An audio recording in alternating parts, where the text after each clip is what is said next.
Oi, gente, tudo bem com vocês? Bem-vindo ao podcast Moda Preta. A gente está aqui nesse terceiro episódio desse espaço para dar mais diálogo e visibilidade para esses pretos e pretinhas que fazem essa moda do Brasil acontecer.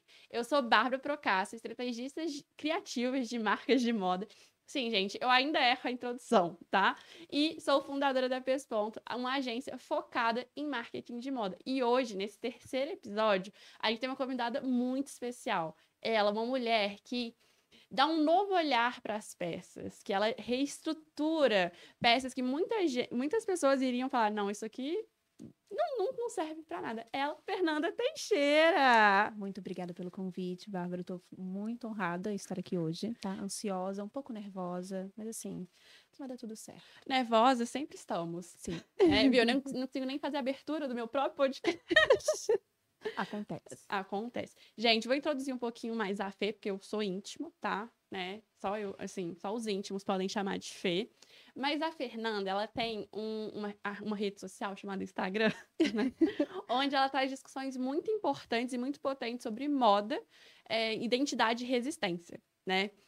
Uma amiga minha me passou seu perfil, eu fiquei, cara, ela precisa ir no podcast. E além disso, a Fernanda participa de um projeto que chama Refavelar, que ele traz um novo olhar para a moda de acordo com o universo da periferia, né? Da sustentabilidade e da coletividade. Então, esse podcast, você sabe que promete, né? Então, já vou começar com as perguntas, tá, Fê? Fê, antes de tudo, eu quero que você se apresente, né? Conte para o pessoal quem é você, quem é essa mulher que está atrás do Cherno Preta, e me pediram exclusivamente para você explicar o seu arroba.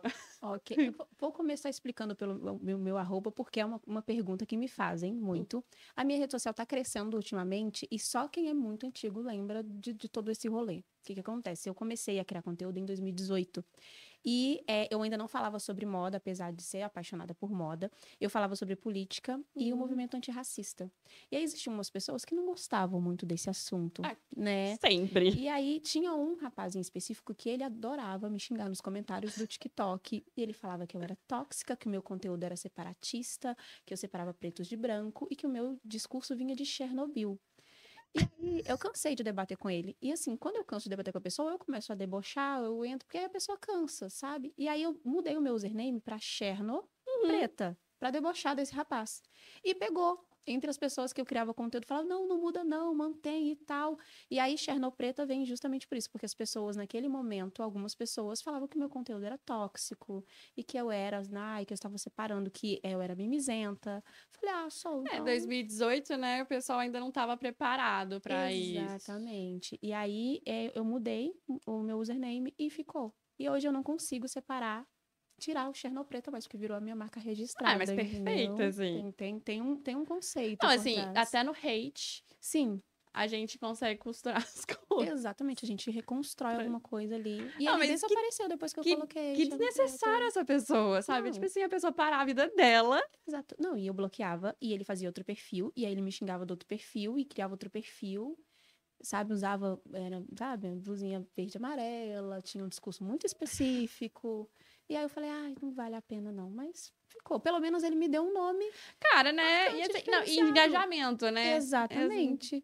E você que tava aí fazendo ódio na internet, continuem.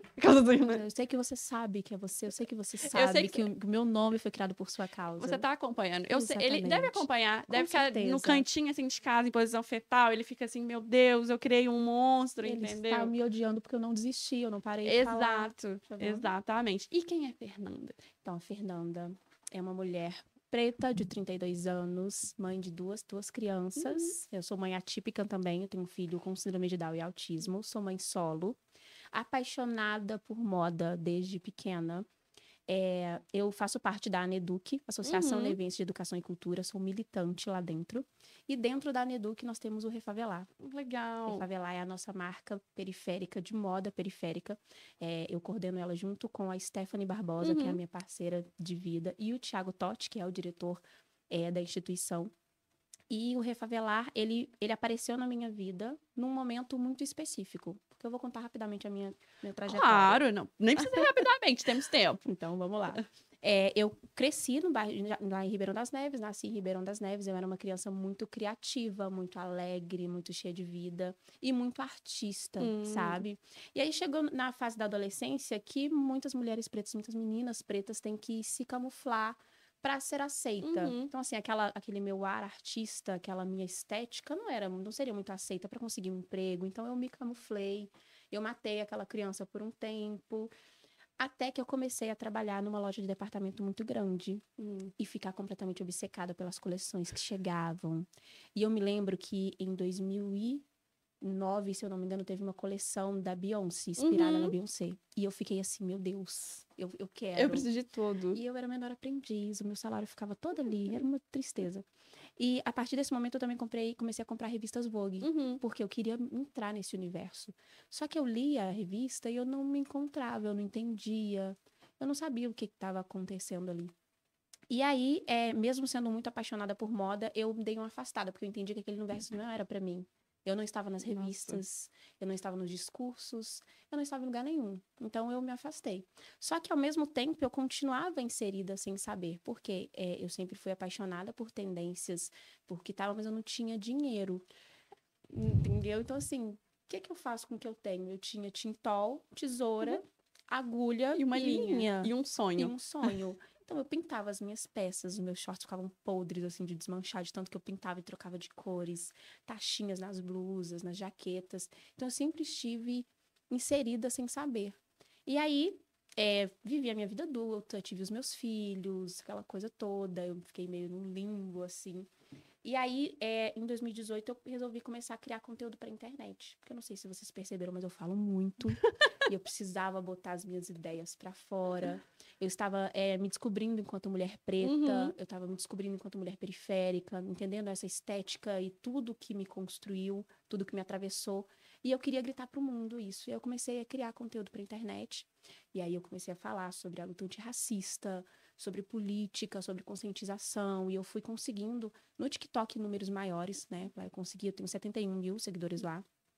E aí, num certo momento, eu comecei a mostrar, nossa, eu fiz essa blusinha aqui com anelzinho de latinha. Olha, eu peguei essa calça muito velha e transformei numa saia. E eu comecei a mostrar.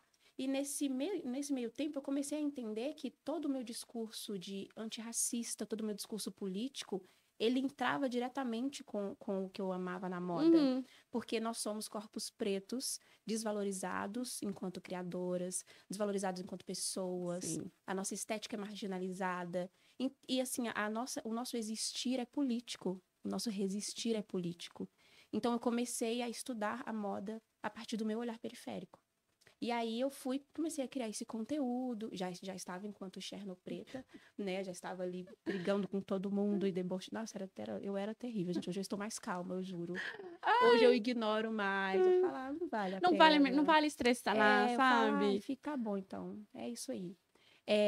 E aí, o Thiago Totti, que é o meu grande amigo, ele me encontrou na internet. E o engraçado nós moramos na mesma cidade e a gente não se conhecia, eu não fazia ideia que existia Thiago Totti. Gente, é sempre assim, né? É sempre assim. E ele é super popular, eu não consigo entender como é que eu não conhecia ele. Mas enfim, ele falou assim, vem fazer parte do Refavelar, que o Refavelar já existia. O Refavelar, ele foi criado dentro da Ocupa Curumim. O Ocupa Curumim era um espaço que era do Estado, mas estava negligenciado. E aí a população ocupou e começou a dar várias oficinas gratuitas para as crianças. Só, gente. E aí o Thiago trabalhava em tudo isso, a vida dele estava ali dentro do Ocupa Curumim. E o Refavelar foi um grupo de jovens do Ocupa Curumim que se reuniu primeiro para fazer um bazar. E aí eles pegavam umas peças e faziam desfiles. E os desfiles tinham temáticas feministas. Gente. Era uma coisa incrível. Só que assim, ele me chamou, eu já conhecia o Refavelar, já era fã do Refavelar, não conhecia ele. Quando ele me chamou, eu fiquei, encantada. Eu falei, meu Deus, amo. Só que uma semana antes de conhecer, o espaço pegou fogo. O Ocupa Curumim pegou fogo. E aí perderam-se todos os equipamentos, perderam todas as criações, todas as máquinas de costura. Foi uma coisa bem violenta. E aí pegou fogo de novo. Pegou fogo. Sei. Sabe, pega fogo. Foi uma vezes. Várias vezes. E aí sobraram os livros. Aí foram lá e destruíram os livros. E fizeram, assim, destruíram com o espaço. Foi muito violento. E foi nesse momento que eu entrei no Refavelar. No momento do caos. E aí, quando tudo isso aconteceu, a gente reuniu quem ainda estava ali no Refavelar, eu entrei e nós fizemos o primeiro editorial, reaproveitando peças do que sobraram do incêndio. Nós temos o editorial só com jeans, que foram vários criadores, todos pretos, todos periféricos, todos na mesma situação, assistindo aquela violência. Então, foi um grito de resistência do Refavelar. Lá, inclusive, sigam o nosso Instagram, Refavelar, vocês vão ver, tá tudo bonitinho lá. E aí, fizemos esse primeiro editorial, o Refavelar deu uma pausa, algumas pessoas foram viver as suas vidas, porque a gente não tinha espaço, a gente não tinha dinheiro, a gente não tinha nada. E aí, o Thiago foi e fundou a Aneduc, que é a continuação desse sonho, né? Então, tem lá pré-ENEM para os meninos, oficinas gratuitas, tudo bonitinho. E o Refavelar resiste lá dentro. Nós acabamos de lançar nosso primeiro fashion film. Tá, que eu vou falar um pouquinho dele. Ai, gente, aquilo ali foi assim, foi incrível, foi um trabalho maravilhoso. Eu e a Stephanie, a gente tem uma ligação muito forte de criação, de troca, ela é uma inspiração para mim. Então, a gente tem esse trabalho juntas. E aí, paralelo ao Refavelar, o que a gente cria, inclusive tá vindo uma coleção maravilhosa aí, muito em breve, aguardem. Estamos trabalhando nisso. Eu também tenho a minha vida como criadora de conteúdo. Então, eu falo de moda, falo de política, falo de luta antirracista e sempre procuro integrar, porque, assim, para mim, a moda está em todos esses espaços. Sim, porque viver é um ato político. E para viver, a gente tem várias caixinhas ali e a moda tá dentro de uma dessas caixinhas. Exatamente. E muito presente, assim, inconscientemente. Por mais que que muitas pessoas não queiram. Que falam assim, não, isso é fútil, gente. Exatamente. Não, e essas pessoas que falam que a moda é fútil, eu acho que, assim, existe uma falta de consciência, porque elas são mais levadas a consumir a moda de forma fútil do que a gente. Exato. Porque a gente consome com consciência, entendeu?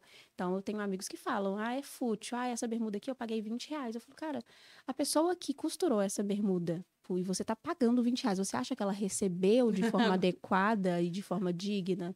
Então, são discursos que atravessam muita coisa, sabe? Bom, continuando ainda sobre você e sobre o seu trabalho, criação de conteúdo, no seu perfil, a bio ali, né, que eu amei, inclusive, chega, e aí, Fubanga, né? Sim. Juro, eu li ele assim e falei, é isso.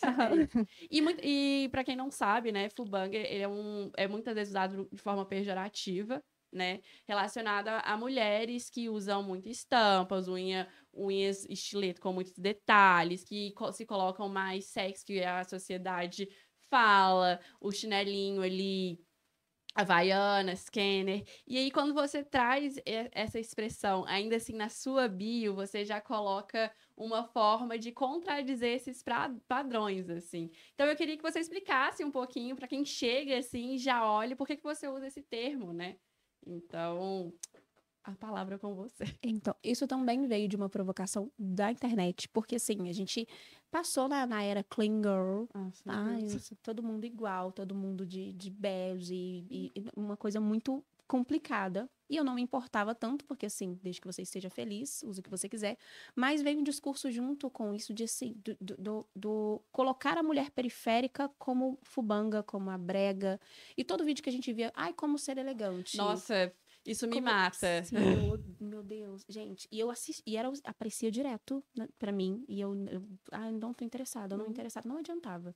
E aí eu comecei a reparar que, assim, tudo que era deselegante eram características de mulheres periféricas. Então, a marquinha de fita que eu amo, a unha grandona que eu só não estou usando porque eu não tô no momento, mas anéis em excesso, argola. E aí chegou no ponto de falar de cabelo crespo. E eu falei, olha, estão sendo muito específicas. Sempre coisa de fubanga. Coisa de fubanga. Então, eu sou uma fubanga. Eu abracei isso. E aí, eu fiz um vídeo ainda, inclusive, falando disso. E aí, eu coloquei aí fubanga. Porque eu quero, da mesma forma que eu usei o Cherno Preta, o fubanga, eu quero ressignificar isso aí. Já que característica de mulheres periféricas é uma coisa de fubanga, que ser fubanga seja uma coisa positiva. Que se pra eles é negativo, pra gente não é. A gente não tem que se envergonhar da nossa estética. Não, e é negativo até certo ponto, né? Porque a gente teve a tendência do Brasil Core aí, né? Muita gente ficou muito feliz, nossa, como somos valorizados. Nossa! Muito valorizados. E causa essa indignação, porque, assim, não é uma tendência. É uma estética que que a periferia, né, usa por necessidade, por estar ali, porque é o estilo que é a vivência, né? E aí chega... Porque a moda é sempre assim, né? Um ciclo, né? Quando não tem nada pra criar, ela vai pro underground, vai lá pra para as periferias, exato, assim, e fala, gostei.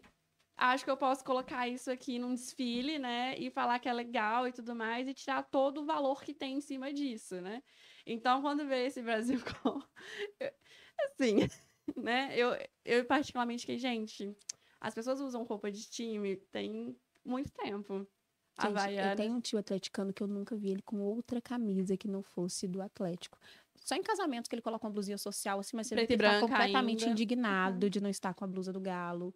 Então, esse momento de Brasil Core mostra uma coisa que tá acontecendo, inclusive, agora. Porque a estética periférica, o funk, o rap, a cultura periférica, ela é bonita desde que ela não esteja em corpos periféricos. Exato. Então, tá rolando, por exemplo, inclusive em Belo Horizonte, essa PL que quer criminalizar o funk e o rap.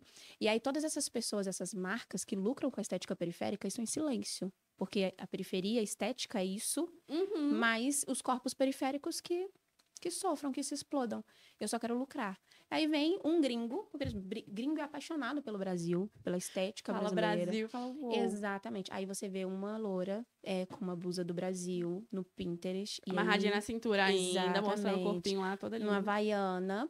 E aí meu Deus, Brasil corre. Enxergaram o Brasil.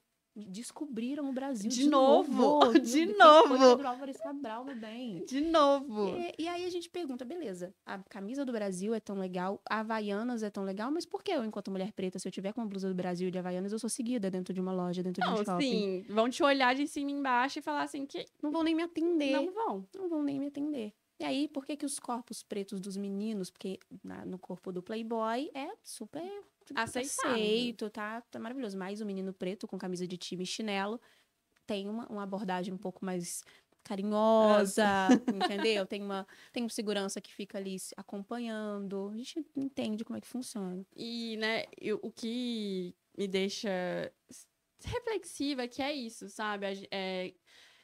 Eles sempre pegam um elemento que é nosso, transformam esse elemento, faz esse elemento até ficar saturado, tipo, de uma forma que, assim, hoje talvez eles nem usem mais, mas isso sim, continua sendo nosso. Nunca foi uma tendência, nunca foi um elemento que a gente falava, hoje eu vou usar uma blusa de time e amanhã ela vai estar ali pendurada, entendeu? E o que me deixa mais indignada é que tá sempre com a gente nunca deixa de usar.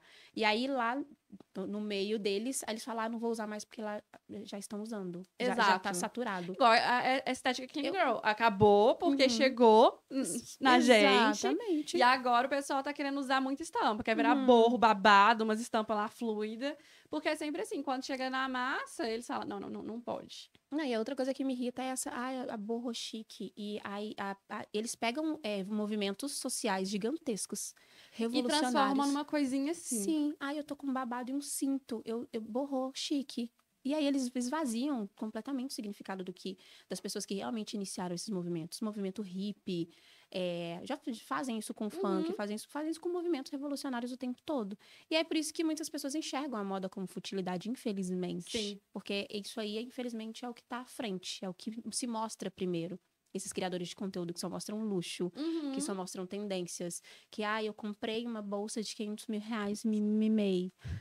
E é isso que aí as pessoas enxergam o que a gente ama, o que a gente estuda, como algo desnecessário. Exato. E vai entrar também na nossa conversa, que é essa questão de sustentabilidade, porque a moda esvazia muita coisa, porque ela precisa de novidades mensais, semanais. Então, como que ela vai criar algo com um conceito muito elaborado, com alguma coisa que realmente vai trazer significado, se no mês seguinte isso vai se perder? Exatamente. Entendeu? E aí aí os criadores ficam loucos, aí tem que criar muito, aí tem que produzir muito. É tudo muito. É tudo muito. É tudo muito, ninguém aguenta mais. Exatamente. Não. E falando, assim, sobre você, moda, psycho, sustentabilidade, você contou um pouquinho aí que você sempre foi apaixonado por moda, comprou revistas, mas você não se identificava. Mas assim, moda e costura, você aprendeu sozinha ou você teve alguém na família que já costurava? Como que foi esse processo, assim, que você viu, assim, e falou, olha, eu consigo fazer algumas coisinhas aqui? Sim, eu gosto de dizer que é ancestralidade, porque assim, a minha avó, ela costurava as próprias roupas, sempre combinandinho, gente. Amo! Era o lencinho, a blusinha, a sainha. Eu nunca vi a minha avó sem estar com as peças com as mesmas estampas. E ela fazia à mão. E aí a minha mãe já me contava que a minha avó, antigamente, ela fazia o tecido com aquele tear de chão, de ficar girando, ela fazia os Chocada. tecidos das roupas, ela bordava. E ela ensinou a minha mãe. E eu aprendi muito observando a minha Uhum. mãe, consertando as minhas roupas, fazendo crochê. Esse vestido, inclusive, foi ela que fez. Eu tenho várias peças de crochê que a minha mãe fez. E aí eu vi a minha mãe fazendo muitas coisas e quando eu tinha vontade, parece que eu já sabia. Eu não Uhum. consigo nem explicar direito, sabe? Parece que vinha. Já tava ali no sangue. Exatamente, eu quero fazer assim, assim, assado. Tanto que eu não tenho nenhuma formação de modelagem, de costura, eu nunca tive tempo para estudar para isso. Só que eu faço com o que eu tenho, assim, sabe? Eu já, costura, sabe aquela régua de Uhum. prefeitura de 30 centímetros? Sabe? Aqui eu aprendi a usar uma fita métrica faz pouco tempo. Então, assim, eu tô melhorando, mas isso veio vendo a minha mãe fazer várias coisas, sabe? Legal. Eu sempre fui mais. Não fui tanto da costura, eu sempre fui do desenho e da pintura. Ai, um dia eu quero, me ensina a desenhar, por favor. Porque, Vamos assim, trocar.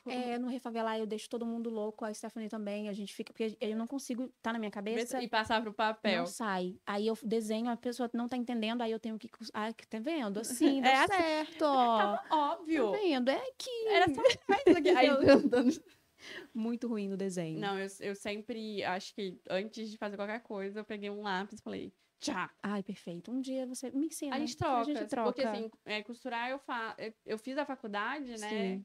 Eu aprendi muitas coisas da faculdade, mas a minha professora falava, assim, que meu TCC ia ser um saco de batatas que eu ia cortar e colocar as coisas. Porque, assim, máquina, você acostuma com a sua máquina. Sim. O pessoal acha que, tipo assim, tudo que você faz diariamente, você acostuma com aquilo, né? E como era uma turma grande, tinha vezes que as pessoas sentavam na minha máquina. Nossa, e era muito difícil você pegar o ritmo de novo com uma máquina que você não conhece, Sim. sabe? E aí eu lembro que eu saí da outra aula mais cedo pra chegar na aula de costura e não sentarem na minha máquina. Saiam daqui agora. Eu te entendo. Nossa, a gente pega o jeito, a gente pega... Não tem, eu acho que se eu fosse pra costurar em outra máquina, eu teria uma dificuldadezinha também. Tipo assim, você já acostumou, tá ali, tá o ritmo dela, aí Sim. tinha uma que eu apertava ali, o negócio ia tudo rápido, eu ficava... E não adianta falar, máquinas não são todas iguais, não são. Tem algumas que costuram mais rápido, Exato. outras que... mas é a mesma marca, o mesmo modelo, não importa. Não importa, elas têm personalidades diferentes. Por favor, Exatamente. respeitem a máquina de cada um. E respeitem a máquina da Bárbara. Por favor. Deixem ela. Eu já formei, mas assim, vocês que fazem faculdade aí, vocês cada um respeitem com a sua os seus máquina. coleguinhas. Exato. E, né, cortando a questão da máquina, a gente tava falando dessa questão de fast fashion, que o pessoal acha que é muito acessível. E, gente, vamos colocar assim, que uma roupa hoje, numa loja de departamento, se a gente colocar uma blusa, é R$100. Exatamente. R$100 não é uma peça acessível. Aí o pessoal vai criticar a Shein e tudo mais. Gente, né? São coisas e coisas. Mas, da mesma forma que a Shein trouxe uma oportunidade da gente periférico conseguir usar algumas tendências com um preço de custo mais acessível realmente, né? Que no começo da Shein as coisas estavam... Sim, agora não está mais, não está tão barato. Exato. Assim. Mas tem aquele contraponto, que a moda produz muito.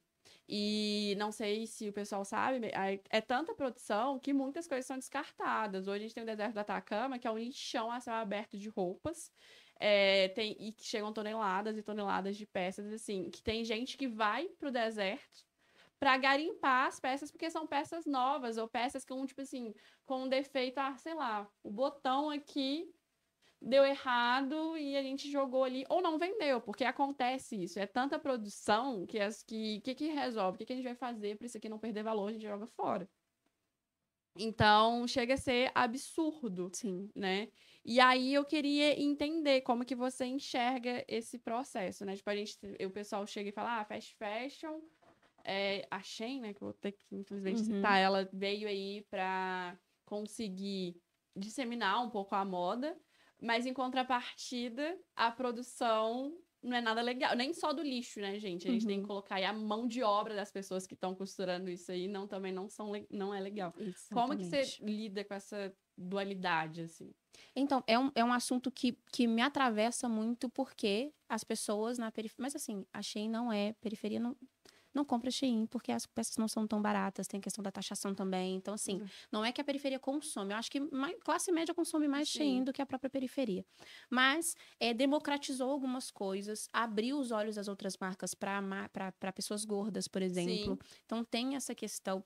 Mas eu acho que o grande problema é porque a Shein, a Temu, Temu, né? Tem várias outras que elas representam uma indústria gigantesca, elas representam o capitalismo, esse excesso de informação para as pessoas. Então, a gente foca muito em Shein é um problema, Temu é um problema. Não, o sistema onde a gente vive é o grande problema. Porque a gente vê a periferia com falta de tudo, a gente não tem grana, ficar comprando em brechó. Pra quem gosta, nossa, eu amo um brechó bagunça, um bazar, espirrando rinite, amo de paixão, mas tem gente que não tem nem tempo. Exato, e nem vai saber fazer uma curadoria também. Exatamente, não vai achar, então, é só pra quem gosta de verdade. Então, a gente tem que começar a apontar pro sistema capitalista onde a gente vive, entender como ele funciona e como ele entra na vida das pessoas de uma forma tão violenta. Então, assim, a gente tem que entender sobre como as pessoas se enxergam. Esse esvaziamento da estética periférica, ele ainda é muito intenso. Sim. As pessoas ainda...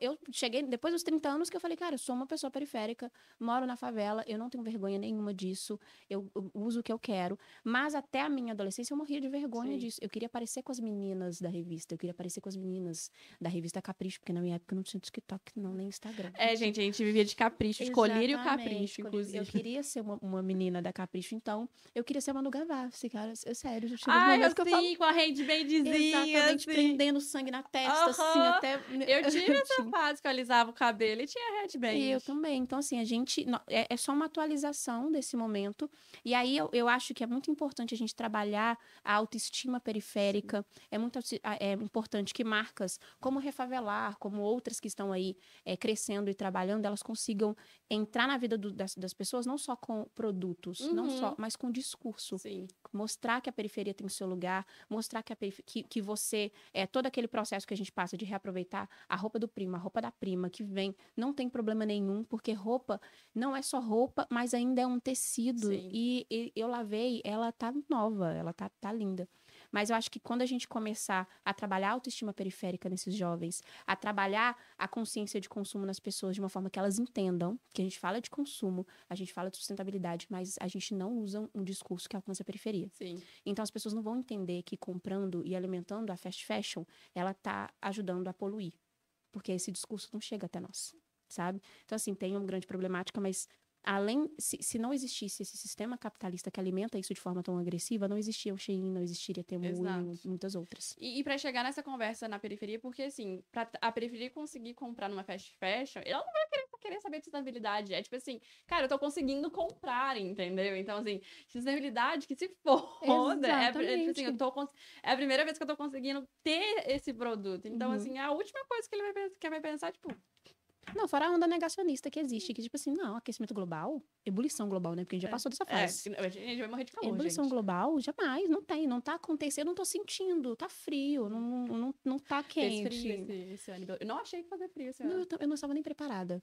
Né? Deu pra perceber. Eu não estava nem você estava. Gente, eu retirei. Exato. A gente tem que estar guardadinho, porque a gente nunca sabe como que vai estar o tempo. Mas eu achei que não iria fazer frio. Eu falei assim, depois do ano passado, que a gente ficou 6 meses sem chuva. Sim, é por isso que eu não tenho umas blusas de frio. Eu tenho 2 tricôs que a minha vizinha ganhou da patroa dela, que a patroa dela faz tricô e entrega pra ela. Aí ela, você quer? Eu falei, lógico, me dá isso aqui. Eu tenho 2 blusinhas de tricô que me esquentam e o resto eu não tava preparada. Eu estava calor o ano inteiro. Eu já tava assim, gente... Frio não existe mais. Exatamente. Vamos seguir. E eu estava reclamando, e olha só, me arrependi, porque agora eu não tenho nem como, mas enfim. Mas aqui, como você sempre consegue enxergar uma nova peça, em uma peça que muita gente iria falar, não quero mais, eu queria entender esse processo, como que é criar uma nova peça. Eu sei que você postou uns vídeos assim que você não consegue mostrar o processo, porque você começa com uma ideia no meio desse processo, você fala, não, eu quero outra coisa. Eu mudo de ideia assim, viver dentro da minha cabeça, eu falo de viver dentro da minha cabeça é um inferno, porque, assim, são 50 Fernandas falando comigo ao mesmo tempo. E aí eu quero gravar o processo justamente para as pessoas entenderem o meu processo criativo, mas é basicamente assim, as minhas tias, elas sempre me dão roupa. Elas Aham. sabem que eu transformo em outras coisas, então elas trazem aquele malão de roupa, eu seleciono as que eu olho e falo, isso aqui tem potencial para virar uma saia, isso aqui eu Uhum. posso fazer uma saia e uma blusa, e eu amo, por exemplo, se é uma saia grande e eu vai virar 2 peças, eu fico em êxtase. Eu vou ter uma blusa e uma saia. Então, eu olho para a peça, só que aí vem esse processo meu, veio justamente daquele momento de necessidade da minha Uhum. adolescência, que eu não tinha dinheiro para comprar as roupas que algumas amigas tinham, e eu queria inovar, eu queria ter a minha personalidade. Então, eu comecei a ter esses olhos a partir da necessidade. Eu acho que, assim, a criatividade periférica vem muito disso. A Uhum. gente não tem, então a gente cria. E é por isso que tantas marcas vão lá e, E roubam. isso aqui é o que criei. Uhum. Entendeu? Criou-se. A gente finge que nada Que eles acontece. criaram. E já teve alguma peça que você viu que tinha potencial, foi começar a transformar e não deu certo? Sim, já aconteceu várias vezes, principalmente quando eu tava aprendendo a sair da costura à mão e ir pra Uhum. máquina de costura. Porque aí a máquina engolia, eu não era o tecido certo, e eu, meu Deus. E aí eu levava pro Refavelar, porque lá no Refavelar, assim, a gente trabalha com criação, com peças, a gente faz as peças também do zero, com tecidos novos, tudo bonitinho, mas sempre que a gente pode, a gente pega retalho, a Uhum. gente pega restos de jeans, a gente pega doações de roupas que levam pra Neduc, pra dar pra Uhum. comunidade, a gente faz uma seleção. Às vezes tem um jeans que tá muito ruim, muito puído, a gente pega, recorta, e aí a gente também pega retalhos e doa para um rapaz que faz saco de pancada. Legal. Então a gente tenta ter o mínimo de resíduo. E aí as peças que não dão certo para mim, ou dou um jeito, vira um pano de alguma coisa, ou vira uma touca, ou vira Vai ser, vai ter vai ter uma utilidade, você não utilidade, vai me sim. tombar. Ah. Fico imaginando assim, deu errado, você não. Não Nossa. deu E errado. quando é acontecido muito bom, porque tem aqueles que a gente fala assim, ai, vai ficar incrível. E aí eu estraguei um linho, eu estraguei um cetim, Aí, umas... aí Nó. você fica, ai, meu Deus, Por que que eu comecei? você levanta assim, não quero mais. Exatamente, eu não vou costurar nunca mais, porque eu destruo tudo. Ah, mas né, testes. Eu acho que, querendo ou não, Exatamente. nesse processo, é um processo de teste. Óbvio, a gente não vai sair testando coisas mirabolantes, assim. Nem tem como, É, né? Um pouco que tem ali é um pouco arriscado. mas é incrível isso, sabe? Que você consegue pegar uma peça e transformar em uma outra. E, gente, vai no perfil dela. Você não dá nada. Você não dá nada pra peça. E a Fê chega lá e fala, cara. Transformei. Não, e não é só transformar, você opera um milagre, entendeu? Eu sou apaixonada por ver a peça antes, enxergar um potencial nela e conseguir fazer aquilo que eu idealizei. Você opera, Eu fico literalmente, você muito opera um feliz. milagre, Ai, assim, ó. obrigada, muito feliz. Erguei a mão. Não, e tem que ter uma pilha dessa altura, É, assim, pra fazer ainda, porque eu ganho, aí essa aqui eu quero. você tem um planejamento, assim, de quantas peças você vai fazer por mês? Ou você vai Eu na faço vontade? quando dá. Quando dá. Porque, assim, tem os meus filhos, aí Uhum. tem a minha rotina, e aí eu tenho que trabalhar, e aí eu falo, não, hoje... É porque é a minha terapia, é o meu relaxar. Se eu tenho, assim, ó, eu tenho 3 horas, meu filho tá na escola, eu vou costurar. E aí eu sento, e aí às vezes eu lembro de colocar a câmera pra gravar, às vezes não. Inclusive... A gente diz que é criador de conteúdo, às vezes a gente nem... Não, isso quando eu não coloco, eu gravo o início, aí eu termino e falo, uai, como, como assim? Não gravei nada. E trazendo seus filhos para esse cenário também, como que você consegue educá-los com esse consumo consciente? Porque hoje em dia não é só moda, Uhum. né? A moda é um dos pilares ali pra gente trabalhar esse assunto, mas como que você passa isso para eles? Além de... Porque eles veem você também Sim. fazendo essas transformações. Como que eles reagem a isso, assim? Uhum. O meu filho, ele é muito tranquilo. O Adri, assim, se ele tá com uma camisa do Galo e um shortinho, ele tá muito feliz. Inclusive, ele ama. Ai, toma essa calça jeans. Não, mamãe, ele quer, então ele tá tudo bom. A minha filha, eu tive um pouco mais de dificuldade, porque ela começou a aprender na escola sobre excesso de consumo. Então, mamãe, me dá um Labubu. E aí, Aquele chaveirinho? Exatamente. Aí, quando ela me pediu isso, eu falei, de onde você tirou? Que ela não tem celular, porque eu tirei, tava atrapalhando pra caramba na escola. E aí ela, porque a minha coleguinha tem, eu acho que a mãe deve ter comprado na Shopee. É porque... Não é possível que... Mas enfim. Não, É possível. é possível, Mas mas a gente sinceramente, espero que seja da Shopee, sim. Exatamente. E aí, eu tento explicar pra ela que nem tudo que ela quer naquele momento vai fazer ela feliz. Igual eu dou o exemplo do Stitch. Ela tava obcecada pelo Stitch. Aí o pai dela comprou um Stitch que respira, que acende, que falta falar. Inclusive, eu tenho um pouco de medo dele. Daqui a O pouco ele tá barulho dele andando na sua casa respirando aí. me dá um pavor. E aí ela brincou com ele por 2 dias. E aí eu tento mostrar, olha só, você já não quer mais o Stitch. Se eu comprar o Labubu, você daqui a 2 dias você não vai querer mais. E aí, só que aí, ao mesmo tempo que eu tento tirar dela essas questões de consumo, ela vem, toda vez que vem as roupas que as minhas tias me dão ou que alguém me dá, ela vem, mãe, tem alguma coisa pra mim? Então, assim, ela enxergando as coisas que eu faço, eu acho que tá despertando isso Sim. nela, pelo exemplo. Pelo exemplo, que maravilha. Pelo exemplo. Então, eu tô tentando conversar com ela a respeito de consumo, mas automaticamente ela já tá seguindo pelo mesmo Sim. caminho. Eu tenho um pouco de medo da adolescência, É. porque é a fase que a gente fala assim, ih, eu quero ser igual a todo mundo, eu quero comprar, entendeu? Mas eu acho que, né, que com... Não, né, a gente vai ter que esperar pra ver. Sim. Mas dentro já desse universo, do que você vai mostrando pra ela, talvez não seja tanto, Uhum. né? Ela vai ter uma certa mais consciência do que as outras meninas, né? E ela é cheia de personalidade, ela veste as roupas que ela quer. Hoje ela foi com uma meia fluorescente até o joelho. Eu tinha escondido a meia porque ela é muito verde, muito fluorescente, e ela achou. E aí ela... Você, Falei, então tá essa bom, aqui não. filha, pode ir, tá linda, não vou falar nada. Né? Muito bom. Mas, incrível. A gente vai entrar um pouquinho no assunto do projeto da Refafelar. Uhum. Quando eu tava fazendo as pesquisas, né, igual você disse, ele começou, assim, num projeto de pegar doações de peças, né, que eles viam uma carência na comunidade de ter acesso a roupas, principalmente crianças, né, e Sim. recém-nascidos. Vocês pegavam as peças, lavavam, ajustavam e devolvia para a comunidade e uma superpotência isso, né? Só que eu queria entender também que você já disse que o Revivalé faz muita parte de você, né? Sim. É um projeto que te abraçou. Mas, como que ele anda conectando com o seu perfil Tia No Preta hoje, assim, sabe? Como que você consegue... por mais que tenha, né? Você tem uma coleção lá, você divulga no seu perfil, Uhum. mas como que você consegue manter as duas... por mais que seja unido, como que você consegue manter as duas coisas? Na verdade, eu não faço a menor ideia de como eu consigo, mas eu consigo. A gente sempre equilibrando vários pratinhos. Exatamente, várias coisas. Então, dentro dessa rotina, quando a gente tem coleção para criar, a gente vira a noite costurando, e aí eu entrego meus filhos pro pai, e aí eu vou pra casa da Stephanie, a gente vai pra Nedu, que a gente já virou noites e noites. Nós já costuramos algumas peças pro Iago, chama Putz Iago. Uhum. Nós fizemos uma peça para ele ir pro Halloween da Sephora. Fizemos uma outra peça para ele que ele ia para um outro evento, não deu certo, mas a gente, assim, foi uma peça linda e a gente ficou a noite inteira. Então, a gente tem uma coleção, a gente vai se organizando. Quando que a Nanda tem tempo? Quando que a Teca tem tempo? Porque a Stephanie também tem uma rotina muito correria. E aí, o nosso sonho é ficar exclusivamente fazendo as peças pro Refavelar, mas a gente ainda não consegue. Então, quando tem coleção, a gente faz uma maratona. Noite, final de semana... A gente esquece o resto da vida, aí faz a coleção, faz o que tem pra fazer, depois a gente volta ao normal e descansa um pouco. Essa próxima coleção já tem data? Então, nós já estamos... Vai ser 100% de crochê. Ai, que lindo! Esse projeto a gente fez pra valorizar o trabalho de artesãos, porque minha mãe faleceu vai fazer 2 meses que perdi minha mãe. Oh, meu Deus, sinto muito. Nossa, obrigada. E ela era uma crocheteira muito talentosa. E aí a gente criou isso aí, porque a avó da Teca também é uma artesã muito talentosa. Ela faz várias coisas, crochê também. A gente falou, gente, vamos criar uma coleção para valorizar essas mulheres. E aí a gente vai para editais de cultura, a gente conseguiu aprovar o nosso projeto.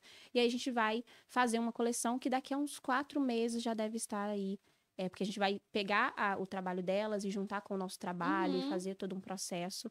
Mas daqui a uns 4 meses acho que a gente já consegue lançar. Então acompanhe, gente. Acompanhe, não perca, gente. Tá linda. Eu já tá tô muito ansiosa. Tudo. Você faz crochê também? Ou... Eu ainda tô num processo, porque eu tenho um pouquinho de hiperidrose. E aí eu vou começar aqui, a mão começa a transpirar. Aí eu já começo a ficar com um pouco de raiva. Aí eu tô secando a mão, aí começa a outra. Mas eu quero, porque eu não quero perder isso aí. Porque eu perdi a minha avó, eu perdi a minha mãe. E eram as únicas artesãs da família, que eu saiba, porque minha família é gigantesca, espalhada por Minas. Mas eu quero continuar com esse legado. Então, assim, eu quero... minha mãe já me ensinou, só que eu nunca tive paciência para parar. E aí eu quero continuar, inclusive, fazendo parte desse projeto. Eu não sei se é tricô ou crochê, que você erra um ponto, tem que desfazer tudo. O crochê, porque tem que contar. E aí que tá, a mente, as 50 Fernandas, eu tô contando Aí uma Fernanda fala, oi. Aí eu tenho que desmanchar e contar de novo. E era um dos motivos que eu falava, ai mãe, não consigo. E pra ver como que é tão rico. né? É um rico. trabalho que você tem que ter muita atenção. Não parece, né? Que às vezes elas ficam lá, vendo Sim. novela. Gente, a minha mãe crochetava na porta de casa fofocando. E eu, como? Porque eu tenho que estar 100% aqui. Se eu ouvir qualquer coisa, eu perco. E ela crochetando e contando na mente, assim, eu falei, gente, que trabalho Sim. incrível. E não recebem, não são valorizadas. Não são. Mas, nas grandes marcas, as peças estão caríssimas. Tem uma bolsa de crochê que teve um influenciador que comprou com mais de mais 50 mil reais. Eu falo, gente, a minha mãe fazendo esse trabalho incrível. Mas enfim, é isso. E muitas dessas grandes marcas recorrem à periferia para pegar essa mão de obra, né? Mas você não vê um nome lá, tipo, Não. crocheteira, artesã, Não. fulana. Às vezes, quem eu vejo de Minas que faz muito isso e reconhece é o Ronaldo Fraga. Normalmente, Sim, sim, tem mais consciência. né? Toda vez que ele vai fazer um trabalho manual que não é desenvolvido pela equipe dele, que eles recorrem a população ribeirinhas, que teve uma coleção que ele pegou um pessoal dali, ou crocheteiros, ele sempre dá essa credibilidade, né? Desse crédito. Não sei financeiramente, né? Sim. Aí... Que seria até um principal, né? Pra Ronaldo Fraga, valorizar responda esse vídeo aí, ó. Vê onde você vem no podcast. Vem aqui explicar pra gente como é que funciona isso aí. Esse seu processo. E vamos falar do seu fashion filme. Gente, eles criaram um fashion film, A Sombra da Moda, né? Assisti. Lindo. É uma crítica, gente, social muito potente. E a primeira coisa que eu quero falar é que, assim, vocês, né, na descrição, nos conteúdos, falaram assim, que foi um fashion film que vocês fizeram com poucos recursos, né? Tanto que foram feitos com seu celular, né? Vocês usaram... todo mundo ali se uniu para sair. E o que eu fiquei pensando é o seguinte, com tão pouco, a periferia cria tantas coisas... Eu fico imaginando se a gente tivesse realmente os materiais necessários. Isso passou por vocês quando estavam fazendo esse filme? Ou vocês só estavam naquela loucura de entregar, assim, e depois viu o resultado e falou, não, deu certo? E isso aí passou na idealização do projeto, que foi a Stephanie que escreveu, foi ela que idealizou. Isso passou no início, isso passou durante o processo, isso passou depois que a gente viu. Porque, assim, quando a gente está costurando na loucura, porque tem que ser tudo muito rápido, a gente não está pensando muito. Mas quando a gente vê o resultado, a gente fala, cara, eu fiz isso com um pedaço de jeans, eu fiz isso com um pedaço disso, eu fiz aquilo com o resto de um retalho. E é isso, se a gente tivesse os recursos, se a gente tivesse acesso a um maquinário muito bom, se a gente tivesse acesso a outras coisas, nós criaríamos uma potência gigante. E eu acho que o Refavelar, outros projetos de moda periféricos, assim, eles sobrevivem com um pouco que fazem naquele momento. Mas qualquer... O Ordem Denzeiro, por exemplo, Sim. começou e aí deslanchou e hoje é uma potência. Então, é um exemplo do poder que tem essas criações. E no Entrelaços, é o outro nome do outro projeto. No A Sombra da Moda, existiu essa crítica justamente de invisibilizar esse trabalho, que é um trabalho muito árduo, é um trabalho muito cansativo mentalmente e fisicamente. E a gente entrega um trabalho muito bonito, com muito conceito, mas no final a gente ainda tem que estar correndo atrás do ganha-pão no outro dia. Então, durante esse processo, foi um processo muito bonito, a gente se emocionou, a gente passou por várias coisas juntas. Né? No meio do processo, a minha mãe faleceu, a gente já estava editando o vídeo e tal. E aí, a gente parava e falava, cara, a gente está fazendo isso aqui com uma máquina de costura doméstica isso passa pela nossa cabeça a todo momento. Que dia que alguém vai enxergar e vai falar assim, cara, toma isso aqui, vamos investir. Favela é lindo, ele existe, ele vai existir. Ele resistiu a fogo, ele resistiu à falta de grana, então ele tá ali independente de qualquer coisa. Mas se a gente conseguisse dar um empurrão grande, eu não sei nem o que a gente seria capaz de fazer, entendeu? Fica aí. O céu é o limite, né? O céu é o limite. O céu é o limite. E uma coisa, vocês também participaram vocês também fizeram as peças para os vencedores de um evento de hip hop, né, que é o Quinto Elemento. Sim. E como que foi essa experiência para vocês criarem essas peças, vestirem esses vencedores? Então, eles entraram em contato com a gente, pediram pra gente fazer 5 peças, e aí a gente já foi pro desenho. Aí foi aquela questão, o que a gente tem? Que é sempre assim. O que de tecido a gente tem, o que de retalho a gente tem, o que de jeans a gente tem. A gente vai usar tecido assim? E aí nós nos separamos, desenhamos, cada uma desenhou uma peça e a gente foi criando junto também. A gente criou as 5 peças, eu acho que em uma semana. A gente foi criando, assim, costurando pra caramba com o tipo de tempo que a gente tinha. Porque a gente não tinha idealizado nada antes. Então, foi assim, faz e costura ali nesse momento. E a gente ficou muito feliz. Porque Neves está passando por um momento em que a gente está enxergando a cultura de uma outra forma. A cultura periférica lá está sendo valorizada. Os artistas periféricos estão se unindo. Legal. Então, foi, cara, o Refavelar as pessoas enxergam o Refavelar. As pessoas entendem a potência do Refavelar.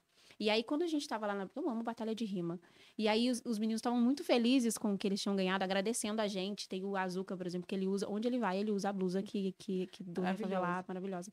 E aí, me deu aquele brilho nos olhos. Falei, cara, realmente. Então, a gente tem o poder de alcançar várias pessoas. Sabe, as pessoas ficam felizes ao usar uma peça nossa. Então, o Refavelar é uma potência muito maior do que a gente imagina. Porque a gente tem um carinho porque é o nosso Refavelar. Exato, né? Vocês estão ali no dia a dia fazendo tudo. Mas, às vezes, a gente não tem ideia de como as pessoas enxergam ele de fora. A gente não tem tanto, não ouve tanto o feedback das pessoas. E quando a gente vê, eu falo, meu Deus, é muito incrível, é muito lindo. Quando a gente vê, né, que nosso trabalho tá sendo, realmente, tem um resultado ali. Exatamente. Porque quando a gente tá dentro, a gente tá muito imerso, né? Então, né, nas pesquisas, eu falei, nossa, que legal. Nossa, foi incrível, eu amei participar. E conta gente, desculpa, na ordem aleatória. Mas é isso, aqui são muitas Bárbaras também. Eu tô tentando me conter também, que aí eu vou puxando um monte de gancho e falo. Conta mais desses 2 fashion filmes que vocês fizeram, que teve o primeiro, que eu esqueci o nome. O primeiro, a gente não conseguiu finalizar 100% do fashion film. A gente tem as fotos, tem alguns detalhes. Porque, assim, a gente acabou de pegar fogo, a gente pegou fogo, e aí a gente conseguiu refazer. A intenção era fazer esse editorial só como estamos aqui, estamos vivos, sabe? Vocês não conseguiram nos destruir, a gente vai renascer das cinzas. E aí a gente pegou esses jeans, o que restou, e fizemos essa coleção. Mas foi uma coisa muito assim, vamos fazer, vamos dar esse grito. Não teve muito vamos ter essa, sabe, a mensagem. Então a gente colocou essa questão, a gente teve uma parte que a gente colocou essa questão da maternidade. Legal. A gente colocou 2 mães de criadores que estavam lá para fotografar com a gente, porque a gente queria representar essa questão da mãe, que ora todos os dias pro seu filho sair em segurança. A gente sofreu uma violência e a gente tem muitas mães que tinham os seus filhos ali, acolhidos pelo Curumim, acolhidos pela oficina, sofreram com a perda disso também. Então foram várias ideias de vários criadores, a gente uniu e virou um megazord incrível, sabe? Assim, a ideia ficou linda. O segundo foi que a gente teve a gente idealizou com mais tempo, a gente pensou, a gente conseguiu construir algo, sabe? Entendi. Muito corre, né? É muito corre, é muito. Então, assim, agora a gente tá conseguindo se planejar com mais antecedência. Então, por exemplo, esse do crochê, a gente já tem a ideia, a gente tá debatendo, a gente tá desenhando, a gente vai executar. Mas, assim, eu acho que se a gente tivesse aquela questão de mais acessos, a gente conseguiria fazer mais rápido, sabe? Não ia demorar, 4 meses pra tudo acontecer. Exatamente. Aí tem essa questão também, porque, assim, são produtos exclusivos. O que eu consigo costurar, a Stephanie não consegue costurar. E o que ela consegue costurar, eu não consigo costurar. A gente não faz nada igual. Então, são peças muito exclusivas. E não é em massa também, né? Não é em massa. A gente faz uma. Por exemplo, eu fiz um macacão lá do Fashion Film e eu não vou conseguir fazer outro. Não dá pra fazer, sabe? É aquela coisa de momento, aquilo que eu tô sentindo, eu transfiro tudo para aquela peça. E aí a gente, até na hora de falar, como que eu ia comercializar essa peça? Qual o valor que eu daria para ela? Será que as pessoas valorizariam o tempo que eu fiquei sentada aqui? O fato de que eu peguei um bolso, outro bolso, porque a gente desmancha as peças, a gente junta um monte de bolso numa sacola, um monte de etiqueta na outra. Será que as pessoas valorizariam isso aqui? É uma coisa que também fica no nosso imaginário. Tanto que a gente nem comercializou as peças do Fashion Film, porque tem essa questão. Do crochê vai entrar... Do crochê vai virar acervo do Refavelar e a gente tá pensando em... Entendi. Vai fazer um leilão. Gente, então, fiquem de olho, acompanhem. E é isso, porque tem algumas marcas hoje em dia que já trabalham com upcycling, que criam peças através de outras peças, mas para conseguir precificar, essa marca ela já tem que ter um bom tempo no mercado, né? E que eu tava até procurando esses dias, né, pra trazer pro podcast mesmo. Olha, essa marca faz isso, essa marca faz aquilo. E aí eu vi os preços, assim, né? Tipo assim, é só um preço, tipo assim, que talvez muita gente não vai entender, sabe? Exatamente. Porque tinha um moletom lá que eram 3 moletons, né? Uhum. E aí o moletom era R$ 700. Aí você, tipo assim, como que você explica pra pessoa que essa pessoa teve que pegar 3 peças, você fazer um remolde disso aqui, que não deve ter sido fácil, porque, né, cada peça tinha um molde diferente, juntar isso e ficar uma peça bonita, porque, né, tem a opção também de juntar e nascer um monstro, Sim, sim. né? É muito mais difícil criar uma peça de outra peça do que costurar do zero. E eu aprendi isso nesse último fashion film que a gente tinha. Eu peguei um tecido e fiz a calça. Eu falei, cara, foi muito mais rápido. Que eu nunca tinha feito antes. Né, só o... Então, com o molde, com tudo bonitinho, eu fiz rapidinho. Eu falei, gente, é muito mais tranquilo, sabe? Mas é isso, porque acaba que são várias peças, né? Então, Uhum. são vários detalhes que você tem que juntar e formar um. É tipo um Lego. Só que nem sempre vai. Não, e tem essa questão de precificar, por exemplo, que eu vejo o refavelar dessa forma. Então, eu não consigo pegar uma peça que eu construí do zero, que eu fiquei, sabe, por um preço muito abaixo para não me desvalorizar. Sim. Só que a intenção principal do refavelar precificando essas peças é que a gente comece a valorizar realmente a mão de obra da periferia. Então, se uma peça minha, mas a pessoa da periferia não vai conseguir comprar, mas se eu conseguir vender para quem pode, o dinheiro vai voltar para eu pagar os modelos. Porque o refavelar naquele primeiro lá do jeans, do incêndio, todo mundo foi voluntário. Só que agora a gente quer prezar em pagar pelo tempo das pessoas. Tem muita gente bonita na periferia, tem muita gente com muito potencial. Então, imagina, a gente pega uma menina que às vezes tem o sonho de ser modelo, mas não tem a oportunidade. Eu consigo pagar ela, eu consigo dar para ela visibilidade, ela consegue outros trabalhos. Costureiras, eu conheço, assim, poucas costureiras, porque é uma profissão que está acabando, estão desaparecendo.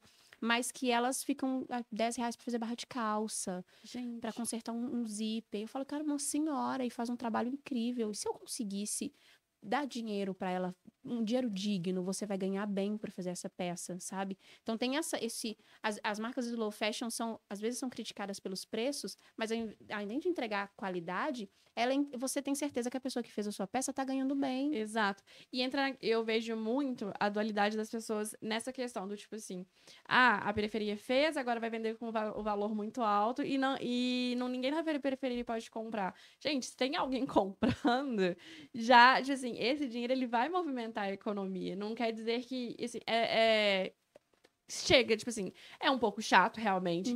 Obviamente, vai ter gente da periferia que vai amar as peças, vai querer comprar e vai querer ter esse acesso. Mas, igual você disse, se tem alguma pessoa que compra, você consegue pagar modelo, você consegue pagar a costureira, você consegue pagar o fotógrafo que estava ali naquele projeto, sabe? E, né, em outros podcasts, né, se é o branco que tá comprando e dando esse dinheiro, que ele compre. Pelo menos que ele compre. Exatamente. É isso. Entendeu? Eu tinha muito disso. Não vou pessoas pretas e comprar pessoas. Só que é isso. Se eu pegar essa peça que eu fiz e vender a um preço muito barato, eu não vou pagar o tempo que eu tirei dos meus filhos, a minha mão toda furada de alfinete, o material que a gente conseguiu juntar e usar. E aí eu também não vou conseguir dar oportunidade para outras pessoas. E aí é aí que grandes potenciais marcas morrem. Sim. Porque elas não conseguem se sustentar. Então, acho que as pessoas têm que ter essa consciência que quando a marca periférica ela cobra mais caro pela sua peça, você consegue até olhar para ela e falar, cara, eu tenho certeza que a costureira que ficou horas sentada fazendo essa minha blusa tá levando comida para dentro de casa, tá colocando comida na mesa. Então, essa deveria ser a primeira preocupação do que eles chamam de black money. Se black money tá circulando dentro da periferia, mas a pessoa preta ficou rica com a moda. Sim, ficou rica. E eu tenho certeza que ela consegue abrir outras portas. Outras oportunidades. Não tem como eu abrir portas para outras pessoas, sendo que eu tô tendo que chegar com o pé nas minhas para abrir, entendeu? Não tem como. E acaba que é isso, né? Se essa pessoa ficou rica, né? Se a pessoa preta ficou rica, ela consegue fazer igual o Eduque, né? Eduque, se eu tô falando errado, o projeto. Aneduc. Aneduc. Que existe, de ter cursinhos pré-vestibulares, de ter oficinas, entendeu? Então, a economia vai movimentando de alguma forma para outras pessoas pretas conseguirem também chegar no topo, como acessar todo mundo, assim, porque a escada não é pra gente, nos chutam de lá todos os dias, os degraus são altos demais pra gente alcançar, e se a gente não puxar a mão do outro, não vai dar. Só que eu não consigo puxar a mão de outra pessoa preta se eu estiver com as minhas contas atrasadas, apertada com as coisas pra comprar o meu filho, não tem como. Então não é que, tipo assim, eu quero enriquecer. É a única maneira que a gente tem de um puxar o outro. Exato. Porque se depender de meritocracia, a gente não sai. A gente não sai do lugar. Mas eu acho que esse pensamento nosso é muito comum, né? A gente começa a fazer as coisas, a gente quer vender pra gente. sabe? Só que a partir do momento que a gente quer vender pra gente, a gente sabe que a gente não tem essa condição de comprar. Exatamente. E aí fica nessa dualidade, tipo, nossa, mas eu vou ter que vender pra uma pessoa, pra um Parece que a gente tá branco. fazendo uma maldade, né? É muito, Nossa, dói muito, do ruim. tipo assim, cara, eu queria muito que a gente consumisse do nosso, sabe? Exatamente. Aí a gente tem que ficar aquela coisa, nossa, Será? Eu vou ter que vender para uma pessoa que não faz nem ideia da importância. Mas é isso, se É eles têm isso. dinheiro para comprar, que usem que e comprem. que vão juntos no nosso discurso. Porque, por exemplo, o Refavelar, ele tem esse discurso de refavelar, favela. Onde a gente tiver, a nossa estética periférica vai estar junta. Ai, mas uma pessoa branca, rica, de lá de não sei o quê. O Refavelar tá lá. E se você conhece o Refavelar, se você viu a jaqueta e você pesquisou, você vai entender o nosso discurso. Exato. Então, a gente não tá levando só peças de roupa, a gente tá levando o nosso ideal, os nossos princípios e o nosso... Independente de quem tá vestindo. Exato. É o Refavelar e ele não deixa de ser Refavelar.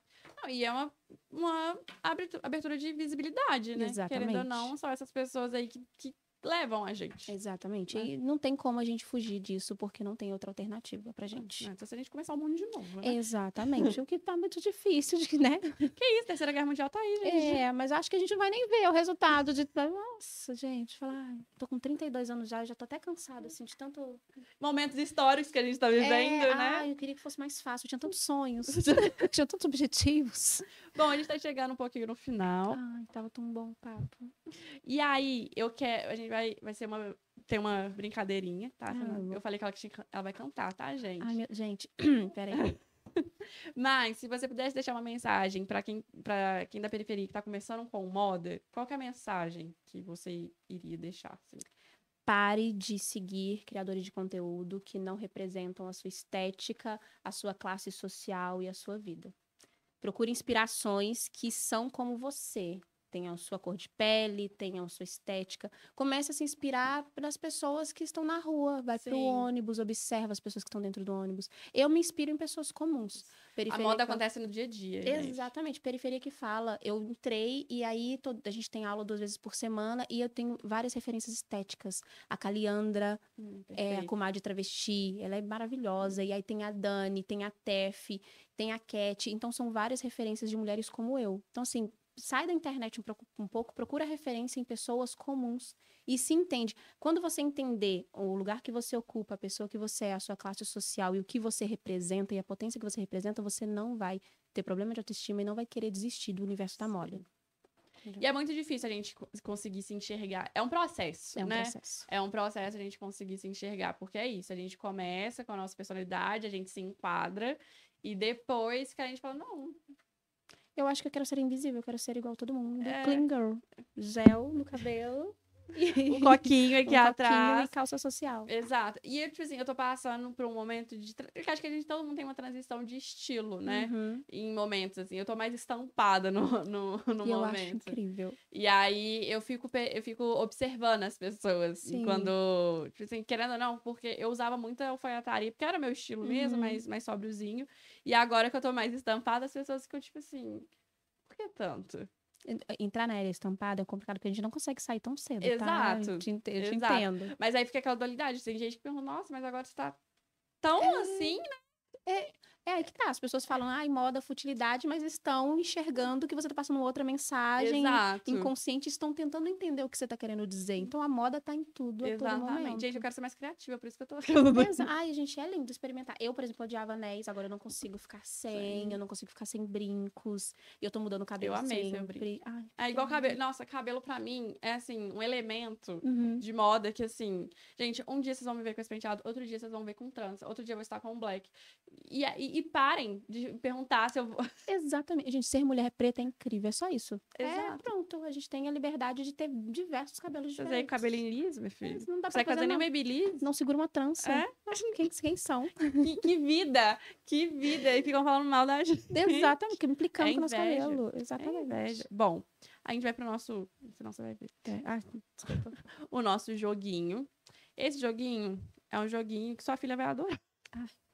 Amo. E a gente vai montar um lookinho pra você. Ai, que incrível. E vamos lá pra parte de cima. Você quer um moletom costurado com 2 tecidos ou uma jaqueta, um colete jeans com vários jeans? Um colete jeans com vários jeans. Imaginei. Já veio até na mente aqui. Vamos lá, pra parte de baixo. Você quer uma calça ampla com recortes de outro tecido, ou uma saia jeans com vários jeans. Uma saia jeans com vários Ela vai jeans. fazer tudo Eu ao vou jeans. combinando. E para finalizar os acessórios, você quer uma eco bag de jeans ou uma argola de tecido bem grandona, assim.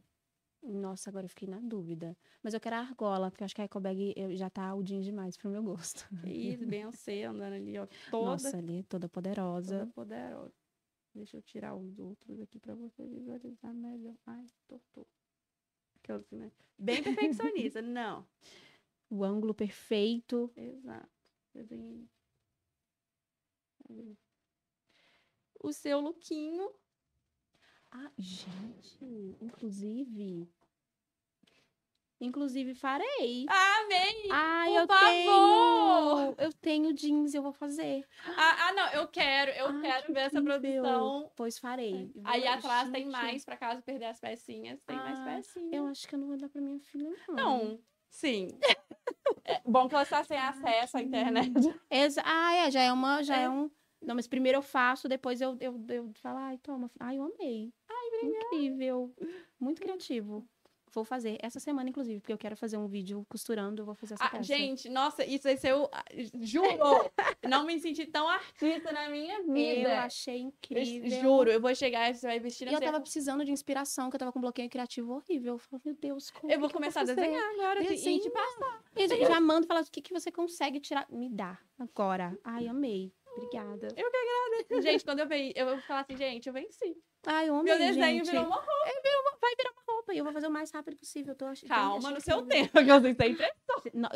Na hora que vem a ideia, eu não consigo nem dormir. Falo, vamos fazer? Tudo bem, mas sem pressão, tá? Ai, eu amo. Inclusive, eu já até visualizei. Eu tenho vários jeans que estão separadinhos pra isso. Pra As criar duas alguma se peça. encontrando aqui, desenha que realiza. Exatamente, entendeu? Desenhar não consigo, gente. Não sai, não adianta. Não. Mas, Fê, muito, muito, muito obrigada. Imagina, eu amei a agradeço. conversa, espero que você tenha amado Eu também. amei. E aí, deixar finalizar, pedir pro pessoal seguir as redes sociais que você quer que eles sigam. Sim. Pode. Quero muito agradecer pelo convite, foi uma honra. Primeira vez no podcast, eu tô muito feliz, muito obrigada. Gente, sigam lá nas redes sociais, Cherno Preta, tá?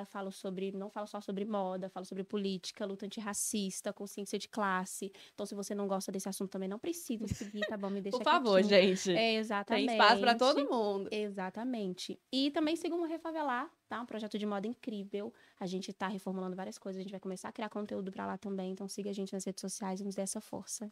É isso, obrigada. Ai, obrigada. Eu amei. E é isso, gente. A gente se vê no próximo episódio do Moda Preta. E quem sabe o Lázaro Ramos estará aqui. Incrível,